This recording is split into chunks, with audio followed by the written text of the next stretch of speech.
Do mblidhja gur, për të shtruar një dhomë për të hedhur beton. Dhe duke mbledhur sa gur atje, me një levë të vogël, dëgjoj një zhurmë, duk zhurmë. Që ishte bosh? Po, më jepte një zhurmë si bosh. Në kohën që, do të me një kazëm të vogël, shikojmë që më del një gur në formë e gëdhendur.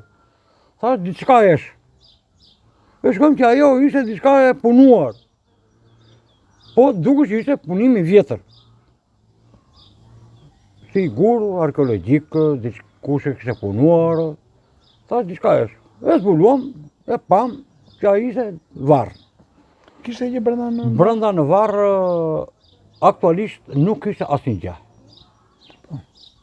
Thjesht dhe mua kishte kaluar në sit, dhe u imt, edhe më ishte në sit. Gati ta keramika të vogla, si gati si filxhan, po të thyera, jo të prishkura, të dëmtuara. Jo, nuk isha asgjë. Asnjë lloj metali.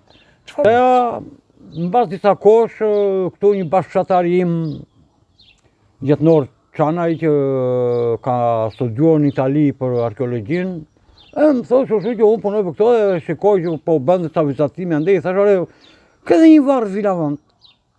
Ku tha, edhe ja tregova atia, ja beri ato fotografimet, e vizatoj ku din që beri punët e tia në ai. Janë njoftuar këta të arkeologjisë, erdhen, ne kanë bërë për Xhebalin, ne kanë parë, kanë ardhur shumë këta të trinjt. Ajo është ashtu siç ka qenë. Edhe sot nuk është moto, edhe ne gurin nuk e thyem. Ky ishte zbuluar varri këtu. Edhe vinë disa punëtor, një punoj si arkeologji, sa arkeologa se di, po ish i shkolluar, edhe më thot që duaj një punëtor që të ketë punuar me Skënder Muçën apo me Nitan Cekën, që të jetë punëtor që të ditë na shpjera aty te varri ta shikojmë, ta vëdisim. Po. Juve keni punuar me arkeologjin? Po, kam punuar me Llas Papajanin, me Skënder Muçën, me Nitan Cekën. Pra, keni një farë orientimi të punës? Po, ja di asaj pune. Edhe erdha këtu, i thash që varri është i vjetër, shumë i vjetër, edhe i ka të tëra pjesë e mbyllis, se është me port, me derë të gurtë skalitu,